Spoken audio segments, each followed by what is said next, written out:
Coucou tout le monde, j'espère que vous allez bien. Donc je vous retrouve pour une vidéo avec les 12 one-shots que je compte lire cette année. Donc tout simplement ce sont des titres que j'ai dans ma pile à lire depuis plus ou moins de temps. Certains sont récents, d'autres datent un petit peu, d'autres datent d'il y a longtemps. Et il serait temps que je les sorte. Donc voilà. Donc il y a 12 mois dans l'année, j'en ai sorti 12. Comme ça je me dis au moins un par mois, ça fait pas trop. Ni trop peu d'ailleurs.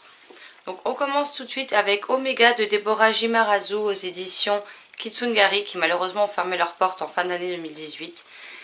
Que j'ai acheté l'an dernier aux Imaginales et qui me fait juste trop envie. Mais je sais pas pourquoi, je ne l'ai pas lu tout de suite.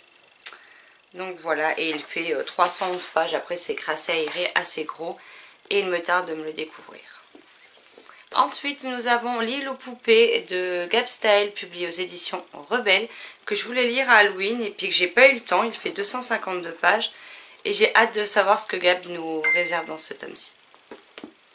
Ensuite, un livre d'une maison d'édition que j'aime particulièrement, puisque ce sont les éditions Ozu avec Circus Merandus de Cassie Bisley. Pardon. Pareil, je l'ai dans ma pile à lire depuis un petit moment maintenant et je ne l'ai toujours pas lu. Il fait environ 350 pages. C'est toujours écrit assez gros et assez aéré chez Ozu. Et j'ai hâte de découvrir cet univers.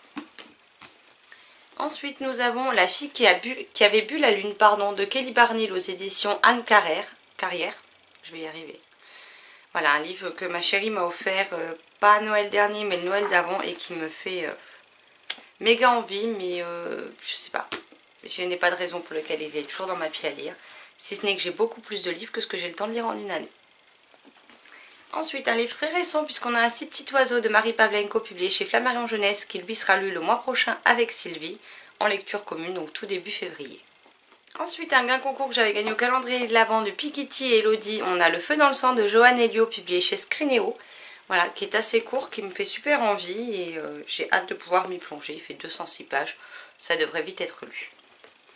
Ensuite, un livre qui est dans ma pile à lire depuis sa sortie, c'est-à-dire depuis 2015, L'enfant papillon de Gabriel Massa, publié aux éditions Hachette.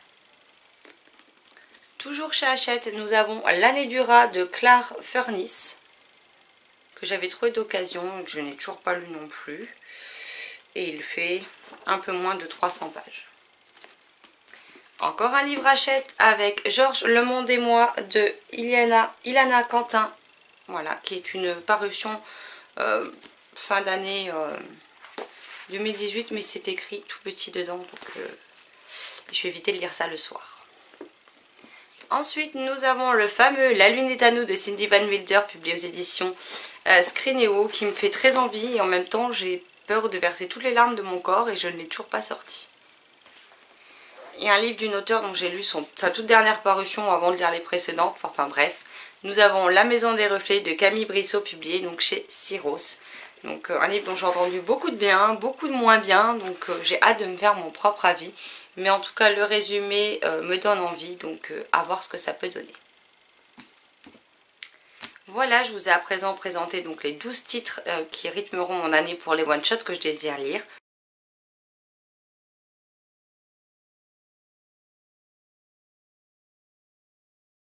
Il y en aura probablement d'autres, mais ça c'était une sélection de ceux que je veux vraiment lire dans l'année. Donc voilà. N'hésitez pas à me dire si vous les avez lus, ce que vous en avez pensé. Si vous aussi vous avez des one-shots dans votre pile à lire que vous voulez sortir et de quel titre il s'agit.